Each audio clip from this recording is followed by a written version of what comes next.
Agora vamos chamar o nosso próximo palestrante, senhor Roberto Alves. E aí, Roberto? E aí, Roberto? pessoal, tudo certo? E aí, quem vai apresentar o Roberto? Se quiser, eu posso mandar. Cadê aqui? Peraí, tinha... O que era? Cadê o Américo? Chegou. Esqueci de colocar o Américo aqui. Você pôs o Álvaro e depois eu, ó. Pode ser... É normal. Confusão do nome, cara. Bom, é isso aí. Bom, agora a gente vai ter a próxima palestra do Roberto aí. Mas antes eu queria lembrar o pessoal continuar prestando atenção nas palestras, porque no final a gente vai ter um Kahoot, um quiz aí, concorrendo a uma assinatura da Lura, válida por 3 meses. Então, fica ligado aí, presta atenção, porque esse é um prêmio muito bom que tá pro final aí, que vai ser bem legal a gente aproveitar. Tá bom? Bom, o Roberto, vou falar um pouco sobre ele aqui. Ele é desenvolvedor de software há 8 anos. Ele trabalha na Altran, alocado no Hospital Albert Einstein. Ele lidera a equipe responsável pela plataforma de atendimento médico para o setor de telemedicina. Deve estar trabalhando bastante nessa época, né? Alocado lá no Einstein. Ele vai falar sobre um tema bem interessante também, que é serverless, né? É um tema que é hype aí, que a gente escuta bastante falar sobre isso, as vantagens, as desvantagens, né? Todo mundo, às vezes a galera quer usar para tudo, mas não é bem assim, né? Então, precisa a gente entender quando a gente usa a tecnologia para melhor atender o nosso problema ali, né? Não só ir no hype das tecnologias. Então, segue aí, Roberto, boa palestra com você. Valeu. Antes do Roberto só entrar, antes dele começar, eu gostaria de lembrar para o pessoal, quem estiver assistindo aí, curte a nossa live, compartilhe com a galera aí, compartilhe nas suas redes, grupos de WhatsApp, favorite, isso ajuda bastante a chamar a atenção da galera aí para o YouTube ajudar a divulgar aí e aparecer para mais gente esse conteúdo, tá? Bora, Roberto, seja bem-vindo. Valeu, pessoal. Obrigado pela apresentação aí, Américo. Não faria melhor. Vou começar compartilhando a tela aqui. Um minutinho.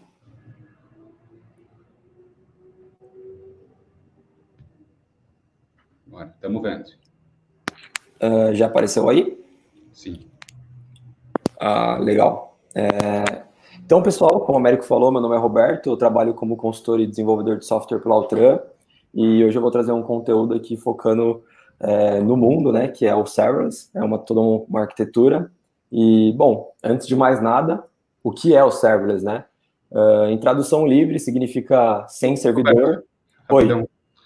Tá meio estranha aqui a sua tela, cara. Não compartilhou? Tenta descompartilhar, compartilhar de novo, para ver aqui. Peraí. Interrompi. Voltou? Ainda não está aparecendo aqui. Eu estou compartilhando de novo. Bora. Agora foi? Tenta aí. É porque primeiro estava certo, depois apareceu só um quadrado estranho pegando um pedaço. Tenta passar o slide aí agora. Agora parece que foi. Agora está certinho. Acho que é porque eu coloquei no modo apresentação aqui, mas vamos assim mesmo, sem problema. Então, tudo certo, pode seguir? Pode. A gente vai sair aqui, você vai ficar à vontade. Sem problemas. Então, pessoal, serverless, né, em tradução livre, o que seria? Seria sem servidor, né? Então, dá a entender que é uma aplicação que não possui servidor. Mas, na verdade, serverless é justamente o oposto disso. Tem servidor e tem servidor pra caramba por trás. Mas o conceito de serverless é que é basicamente tudo que é nível de infraestrutura é totalmente gerenciado pelo seu provedor de cloud. Então, a única preocupação do desenvolvedor, da pessoa que está subindo aquele código-fonte, é justamente no código-fonte, né? Para exemplificar isso um pouco melhor, a gente pode voltar um pouco aí no tempo, né? Quando os provedores de cloud chegaram e trouxeram N benefícios, né? Entre eles, alguns eu coloquei aqui. Acredito que talvez o que mais chamou a atenção da maioria das empresas foi a total abstração do hardware, né? Então, já não era mais necessário eu ter um hack de servidor gigantesco numa sala secreta da minha empresa que só o CTO e o CEO têm a chave, né? Com refrigeração e etc. Então, ele trouxe a abstração do hardware e o servidor, e a unidade de escala, quando a gente está falando de poder computacional, era o servidor, né? As famosas VMs. Então, toda vez que eu precisava de um poder computacional maior, eu precisava alocar uma nova máquina, né? Tanto é que existem serviços no cloud até hoje, por exemplo, o EC2 da Amazon, que ainda trabalha com esse tipo de virtualização. E aí fica a encargo do desenvolvedor, da equipe de infra, o código, backup, escalabilidade, disponibilidade, patch, instalação e rede da máquina. E aí, logo depois, né, com algum gap de tempo, surgiu os containers, né? Particularmente, sou um grande fã. E isso trouxe um pouco mais de abstração, que facilitou a vida também da equipe de infra e de desenvolvimento. E agora o desenvolvedor ali, o pessoal de infra se preocupa com código, backup, alguns serviços gerenciados até tem isso pronto, escalabilidade e a disponibilidade. E a nossa unidade de escala passou a ser de servidor máquina virtual para ser aplicação. E isso me deu muito poder computacional, porque uma VM ela pode ter mais de um container, e é muito mais rápido eu subir um container numa máquina que já está rodando do que eu subir uma máquina do zero, né? Então, até em questão de disponibilidade e escalabilidade, isso me deu poder computacional para a equipe de TI. E agora, né, na verdade não agora, porque já faz um bom tempo que isso vem acontecendo, e a cada ano que passa o serverless, ele está ganhando mais maturidade e mais visibilidade no mercado, e com razão, é um movimento incrível. E o serverless, o que ele trouxe? Ele simplesmente mudou novamente a unidade de escala, deixou de ser aplicação e passou a ser função. E, novamente, isso me deu mais poder computacional, porque é muito mais rápido eu escalar funções do que eu fazer a escalabilidade de containers, né? E isso me trouxe também o que eu estava falando no primeiro slide, que é uma abstração ainda maior. Eu não me preocupo mais com disponibilidade, com escalabilidade e com backup. Tudo isso fica em cargo do meu provedor de cloud e eu me preocupo pura e simplesmente com o meu código, né? É claro que, exemplificando ainda, né? Tínhamos a arquitetura monolítica, né, que ainda tem bastante, na verdade, que é a interface de usuário, a camada de lógica e o acesso de dados ali e o seu banco. Aí surgiu, né, também no passado, hoje em dia já está até mais consolidado e acredito que teve todo um movimento das empresas migrando grande parte de seus serviços, isso continua até hoje, que continua a interface de usuário, e eu, de vez eu tenho um único serviço rodando, eu quebrei em vários pequenos blocos de serviços, e eles têm os seus respectivos bancos de dados, e eles se comunicam, e dependendo do serviço tem um API Gateway e tal, é o recomendado, e etc. E agora, com todo esse movimento de serverless, surgiu o que a gente chama de arquitetura de nanoserviço, né? Aí você pode falar, poxa, Roberto, era micro, agora é nano, onde vamos parar? Cara, só Deus sabe, né? Mas, como eu falei nos primeiros slides novamente, a menor unidade de escala que nós temos hoje é função. E como que funciona essa arquitetura de nanoserviço, né? Imagina que quando a gente tem uma API lá, um microserviço rodando, ele tem diversos endpoints que estão no mesmo código, estão fisicamente ali na mesma máquina, no mesmo container, né? Na arquitetura de microserviços, eu tenho vários endpoints, mas eles são independentes em relação um ao outro. Então, cada endpoint que eu tenho, cada API ali, é uma função totalmente isolada e referente à outra. Por exemplo, eu tenho uma entidade de usuários na minha aplicação, e eu tenho um post para cadastrar o usuário, ele está escrito em Rust. E aí eu tenho um get da mesma entidade de usuário, que lista esses usuários e está escrito em Python. Eu tenho o put ali para alterar esse usuário, ele está escrito em Node. Então, um é totalmente independente ao outro. Eu posso usar linguagens diferentes, um não tem nenhum poder e não impacta o outro, né? Então, como a gente falou, se torna uma unidade mais enxuta e mais pequena ainda do que os microserviços e, consequentemente, do monolito lá mais para trás, né? E aí você pode me perguntar, poxa, Roberto, como que tudo isso funciona, né? Isso funciona através de um cara que ele é chamado de Container Stators, né? O que é exatamente esse cara? Esse cara, basicamente, é um container que está executando o seu código e ele está distribuído de acordo com o seu provedor de cloud. Isso é transparente, a gente não enxerga, né? Fica totalmente a encargo do seu provedor.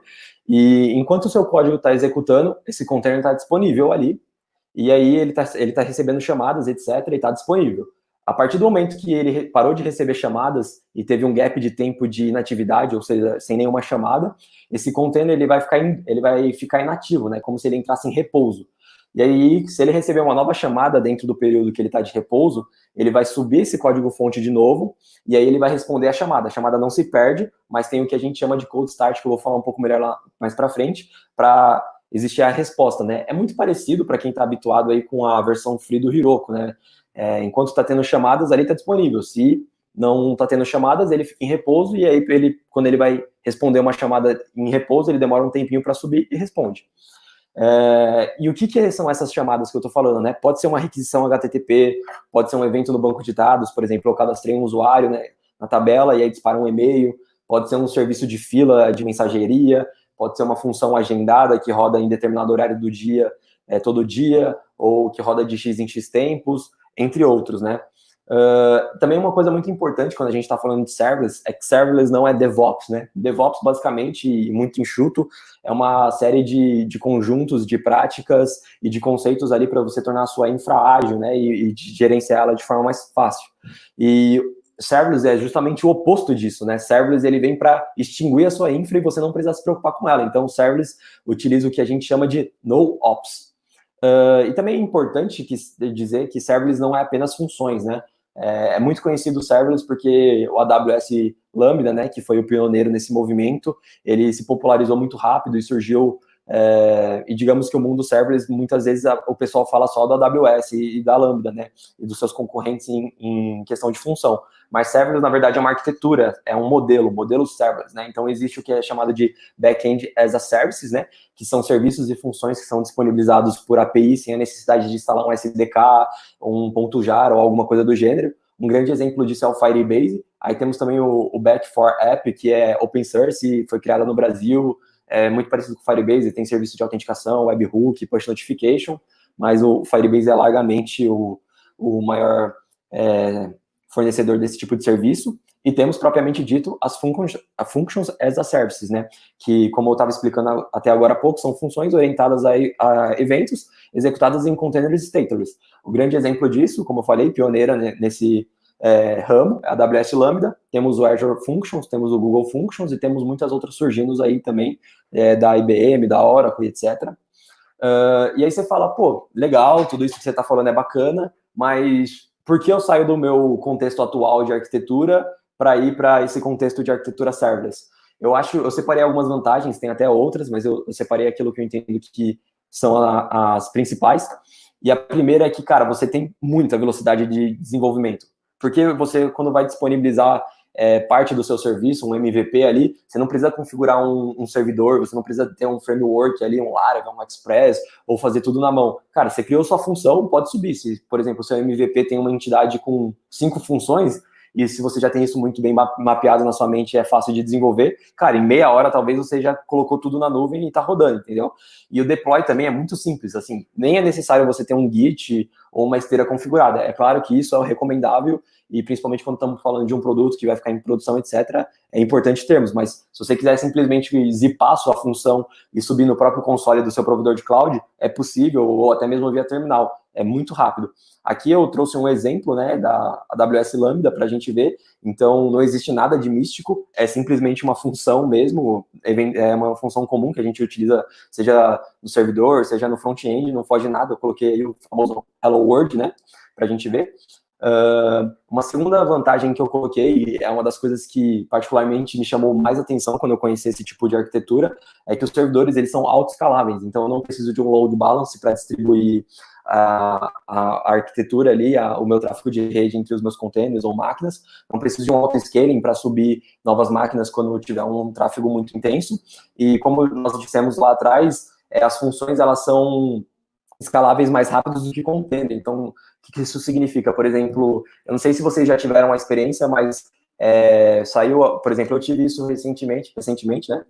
Não tão recente, quando eu fui comprar o ingresso dos Vingadores 4, por exemplo, em uma Black Friday. Cara, aquilo é anunciado com um largo espaço de tempo para o público e, com certeza, os fornecedores, eles se preparam, mas mesmo assim, tem lentidão no site, porque, cara, os containers ou as máquinas, o auto-scaling é programado para funcionar, depende muito do administrador ali, mas enfim, geralmente é pela quantidade de CPU que está sendo consumida ou pela quantidade de memória. E muitas vezes o tráfego é tão intenso que nem mesmo o auto-scaling consegue subir novos containers a ponto de fornecer uma distribuição adequada para aquela quantidade de tráfego de pessoas.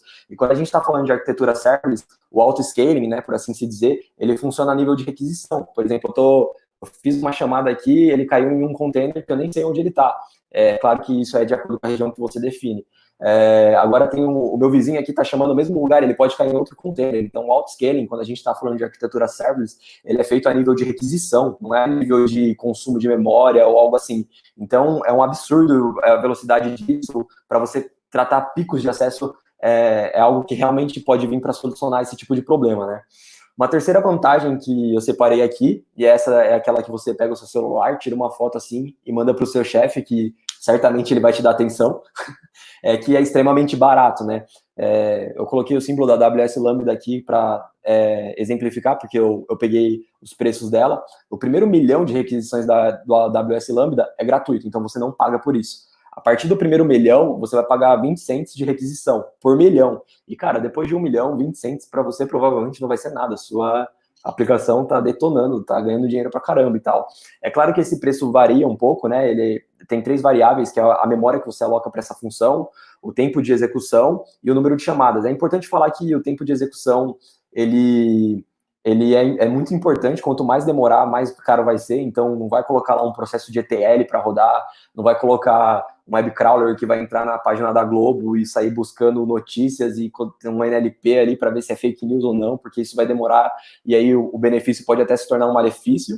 E você só paga enquanto o seu container estiver disponível. Então, se você não está tendo chamadas, você não está pagando. Então, por exemplo, para o dev que tem uma aplicação ali para o portfólio dele, que é só os recruiters que geralmente entra para ver quando está no LinkedIn dele, cara, você só vai pagar enquanto você usar.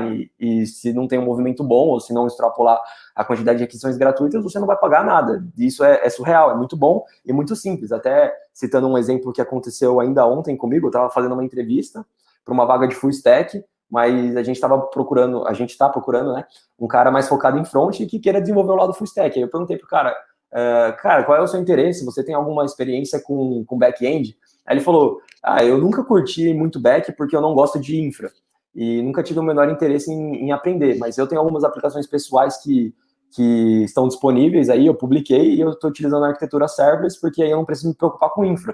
Aí eu falei, cara, olha só que coisa bacana que está acontecendo, né? São pessoas que, por conta de algumas coisas do back-end, nunca quis se especializar naquilo e se especializou no front. Mas devido a essa facilidade que o serverless tem trazido para a gente, ele se arriscou e está fazendo a coisa acontecer também no back-end. Então, cara, isso está vindo para quebrar muitos conceitos, de facilitar a vida e, com certeza, produzir muitas vantagens aí para o mundo da tecnologia de forma geral.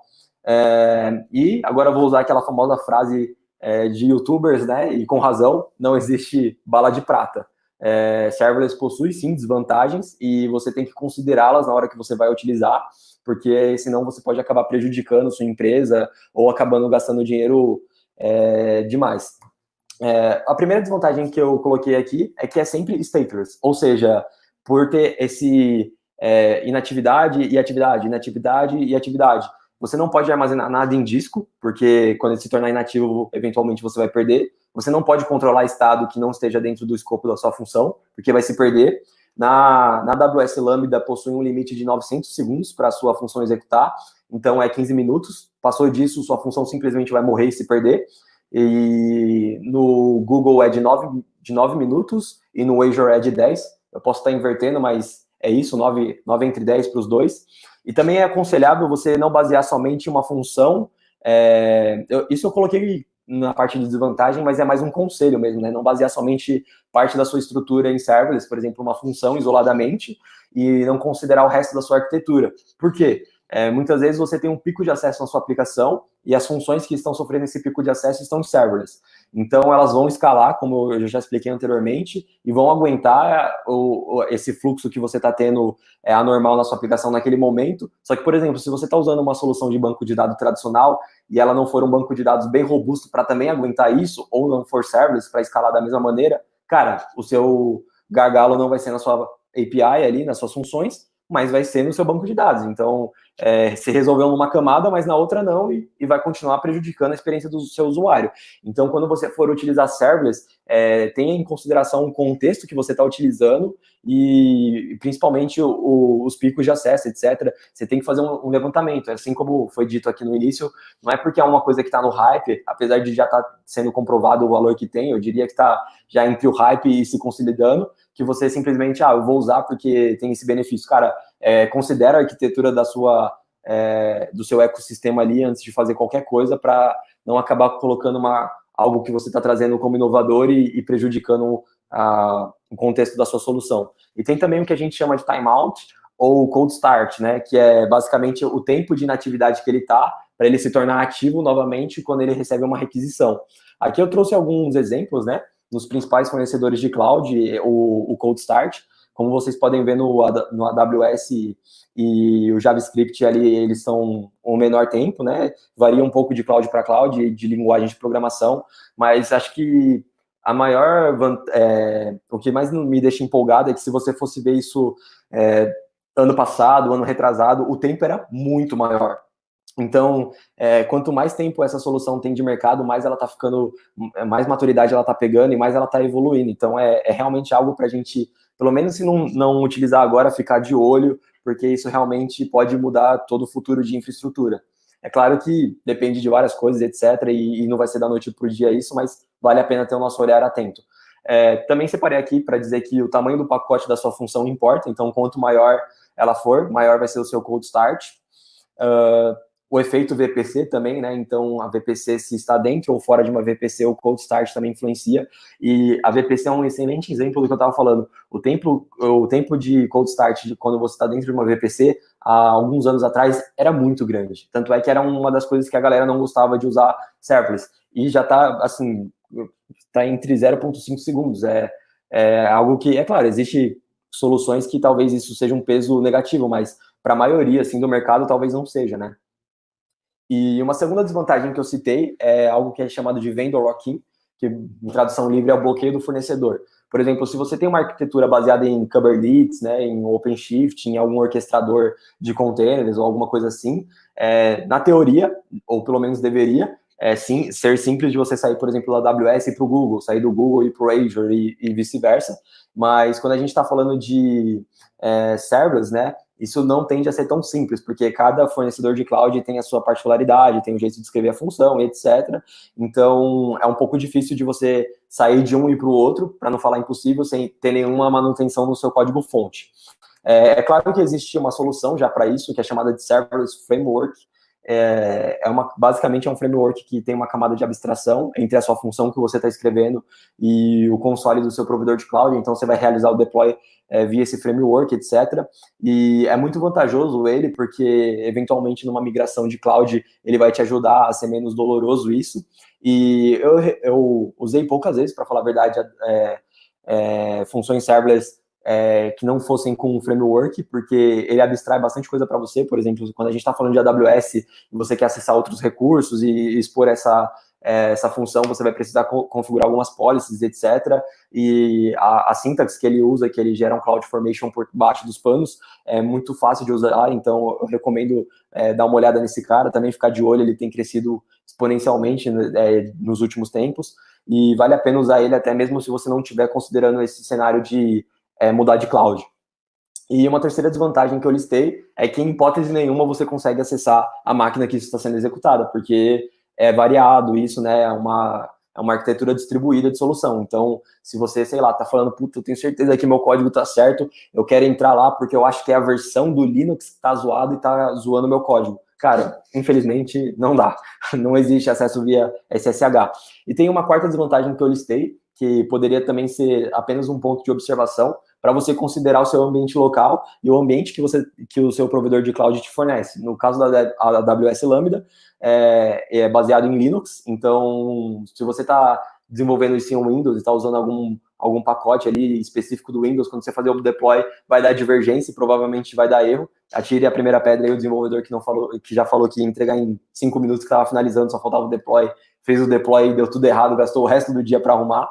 Então, a dica que eu dou para vocês cara, vai fazer a função, já faz o Hello World, sobe. é muito rápido subir e tal, então não vai ter nenhuma perca de desempenho.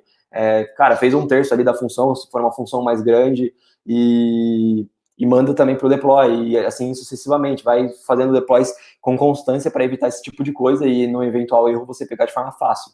E, cara, também não faz um switch case lá no AWS Lambda e enfia 1 milhão de métodos na mesma função. Como eu falei lá no início, a unidade de escala é função, então é um Lambda por função. Então é bom manter essa boa prática também. Aqui eu separei os principais plataformas que na minha opinião, e também acho que é quase de forma homogênea na comunidade, tem investido pesadamente em serverless, né? A AWS, o Google e o Azure. Aqui também é bom citar que existe outros serviços serverless já. Esse é um que me deixa extremamente empolgado, que é banco de dados serverless. Tem o DynamoDB da Amazon, que é uma solução NoSQL, né? É um banco não relacional para serverless. Tem o Aurora Serverless também, que é relativamente recente, que é um banco relacional para serverless. Já temos também orquestradores, tanto na Amazon, quanto no Google, quanto no Azure. Nesses dois últimos que eu citei, é até baseado no Kubernetes, uma solução baseada no Kubernetes, funcionando de forma serverless. Temos serviços de fila, e entre outros, a cada dia isso está crescendo mais e mais. E aí surge a grande pergunta, né? E onde entra o Angular no mundo do serverless, né? Isso é algo também que é muito incrível, né? O serverless, ele está rompendo aquele conceito de ser algo somente para o servidor, e também está até sendo possível você publicar uma aplicação client num server, né? Então já é possível você publicar um Angular, até utilizando o Angular Universal para o server-side render, né, para otimizar o seu CO, para você ter um front-end orientado a serviços, e eventualmente isso vai reduzir o seu custo de execução. É claro que o storage para publicar front-ends geralmente é barato, principalmente quando a gente está falando de empresas grandes. Então, se você tem um pico de acesso muito grande ali no seu front, se é um Facebook da vida, cara, não simplesmente sai colocando isso. Faz um levantamento, estuda ali a sua arquitetura, porque como no serverless você paga por aquilo que você está sendo consumido, se você consumir exageradamente, você vai pagar exageradamente, porque foi exatamente o que você consumiu. E se você, por exemplo, está pagando um S3 e você tem noção da conta que vai vir no final do mês. Então, não é porque é serverless que ele tem que sair usando e pronto, acabou, vai economizar dinheiro, vai ser bom. Como eu falei já no início, cara, faz um levantamento da sua arquitetura e vê se isso realmente vai trazer um benefício ou se você está se precipitando nisso. Aqui eu deixei os meus contatos, tá, pessoal? Meu e-mail, meu LinkedIn, meu Facebook. Se quiserem entrar em contato comigo para falar sobre algum tópico dessa apresentação ou sobre qualquer outro tópico aí no mundo da tecnologia, tamo junto, vou me sentir honrado, vai ser um prazer respondê-los. Aqui tem algumas referências, né? A referência que eu usei para calcular os preços da Lambda, um tutorial também para quem quiser publicar um Angular pela AWS Lambda, e outras referências que eu utilizei também para montar os meus slides. E muito obrigado pela atenção. Aqui é onde eu publiquei, né, os slides, são os SlideShare, Roberto Alves 95, lá vocês conseguem consultar com mais detalhe toda essa apresentação. E é isso, pessoal. Muito obrigado.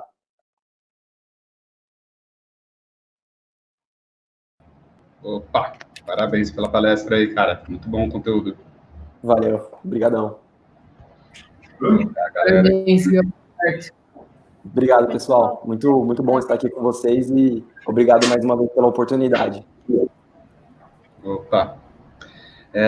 Bom, temos tempo para perguntas aqui, pessoal. Querem aproveitar aqui o palestrante? Ó, temos uma aqui do Thiago, vou colocar na tela aqui, ó. Consegue ler, Roberto? Então, Thiago, na verdade, existe várias coisas também que você poderia colocar tudo numa função só, mas o pessoal geralmente ele segrega a nível de função. Então, por exemplo, se no seu microserviço você quebra aquilo em várias funções, você pode ter várias AWS lambdas ali, ou qualquer que seja o seu provedor de cloud, separando isso, e uma lambda sai disparando a outra, né? Você pode até programar isso direto no seu cloud, que, por exemplo, uma lambda ela só é acessada pelo evento de outra lambda. A única coisa que você tem que tomar cuidado é que, por exemplo, se você está com ambas as funções inativas naquele momento, no disparo da primeira requisição você vai ter o cold start da primeira lambda e o cold start da segunda lambda. Então, eventualmente, isso pode acarretar num tempo muito maior para chegar no resultado final. Então, novamente, não é bala de prata, pode usar. Talvez no seu cenário você não precisa de um tempo muito rápido ali de resposta, então vai fazer sentido. Agora, se você tiver um caminho de funções lambda gigantesco e você precisa de uma resposta rápida, talvez não seja o ideal para esse cenário. Maravilha. Tem uma pergunta aqui do Marcos. Exatamente. Você pode utilizar o orquestrador do AWS para fazer esse tipo de serviço. E, cara, é mais olhando a doc e vendo a recomendação. A AWS, ela está investindo muito forte em serverless. Então, cara, a doc deles é incrível. Assim, é simplesmente olhar lá e sair usando. Muitas vezes nem precisa de tutorial ou algo assim. Então, você fez a pergunta e deu a resposta, cara, exatamente. Ó, temos vários elogios aqui na sua palestra. A galera Valeu, curtiu bastante. Fico honrado. Bora lá. Vamos achar a próxima pergunta.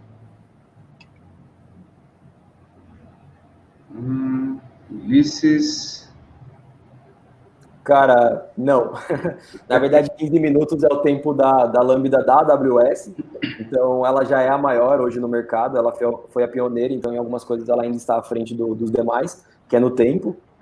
Como eu falei, acho que no Google é 9 minutos e no Azure é 10. Só que, cara, isso é interessante também, porque se você voltar no passado ali, esse tempo não nasceu sendo 15 minutos. Nasceu sendo 3, e aí foi evoluindo. Hoje é 15, mas daqui 6 meses, talvez, seja 30 minutos. Isso está numa constante evolução e, como a gente falou, talvez não seja o melhor para todos os cenários, mas vale ficar de olho ali, porque está sempre evoluindo e talvez em algum momento se torne o ideal para o seu cenário de uso. Mas a resposta, sendo sucinto, é não. Uma pergunta do Paulo. Cara, é que, assim, na verdade, existe uma árvore de decisão, e essa decisão é você analisar a arquitetura do contexto que você quer colocar a função serverless. É muito difícil nós, desenvolvedores ou arquitetos, falar que é o ideal sem conhecer o caso de uso. Eu acho que a pessoa que está inserida, ela precisa analisar o cenário daquilo, o fluxo de usuário, o tráfego de rede, e ver se uma função serverless vai te ajudar ou não. Se você quiser até me chamar no LinkedIn aí, ou no Facebook, trocar uma ideia, se puder abrir alguma parte aí que talvez não seja sigilosa, posso tentar te ajudar, cara, mas é muito difícil falar, depende do seu contexto, depende muito da sua arquitetura também. Pergunta da Jaqueline aqui. Então, essa é uma das dificuldades também. É um pouco difícil você testar. O Serverless Framework até tem algumas coisas que te ajudam a testar local. Então, no Serverless Framework, você consegue simular o seu ambiente local, só que puxando a sua pergunta para a pergunta anterior, se eu tenho uma função lambda que dispara outra função, e aí dispara outra, e aí dispara outra, daqui a pouco fica muito difícil você replicar isso local. Então, isso também foi uma excelente pergunta, Jaqueline. Você consegue, tem algumas artimanhas para você testar local, e só tem que tomar cuidado, porque quanto mais você for colocando camadas de uma função chama outra, etc., mais difícil fica para replicar isso local. A Alessandra perguntou aqui do Back4App. Então, Alessandra, o Back4App eu nunca utilizei, ele é um back-end as a service, então acho que você deveria compará-lo com o Firebase, que é outra aplicação nesse modelo. Particularmente, não sei se a Amazon tem alguma rival do Firebase, acho que não, senão talvez, acho que teria certa popularidade, mas não tenho certeza. Mas isso é só um modelo de serviço, então o ideal seria comparar com o Firebase e não com a Amazon, que é um provedor de cloud. Mas, sendo franco, eu não conheço o Back4App, eu nunca utilizei. Eu só sei mais ou menos o que eu li de tutoriais aí, de exemplos mesmo. Ó, última pergunta aqui, eu acredito, para dar o tempo. Pergunta do Guilherme. Então, eu acho que é exatamente o que eu falei atrás. Se você tem uma complexidade muito grande de, por exemplo, várias funções que vão tratando de diferentes camadas antes de chegar no resultado final, você tem o cold start. Então, cara, se, por exemplo, você tem uma camada de 5 funções antes de chegar no resultado final, e eventualmente essas 5 funções estão inativas, cara, o seu cold start ali, que era, sei lá, de 0.2, pode chegar já em 1 minuto. Se aí tem um volume grande de memória alocada e se demora para executar cada função, você vai aumentando o tempo de execução disso. Então, uma recomendação assim particular que eu vou dar para vocês é se você quer construir algo em alta complexidade, não comece com serverless, fazendo do dia para a noite algo que tem várias camadas. Isso talvez vai te atrapalhar mais, vai ser mais difícil de você encontrar erro, não vai ser tão trivial de você replicar esse cenário na sua máquina local. Então, acho que usando um pouco do jargão, se vocês se interessaram mesmo e querem adentrar nesse mundo serverless, comece pelo simples. Bacana. Roberto, muito obrigado pela sua apresentação. Alana, quer falar alguma coisa? Entramos juntos aí. Muito obrigado, Roberto. Uma apresentação ótima. Eu acho que quem não sabia começou a saber. Acho que quem vai se interessar vai começar a viajar nesse mundo aí, que eu acho que é bem bacana. Legal, pessoal. Eu, mais uma vez, quero agradecer pela oportunidade, parabenizar pelo trabalho com a comunidade.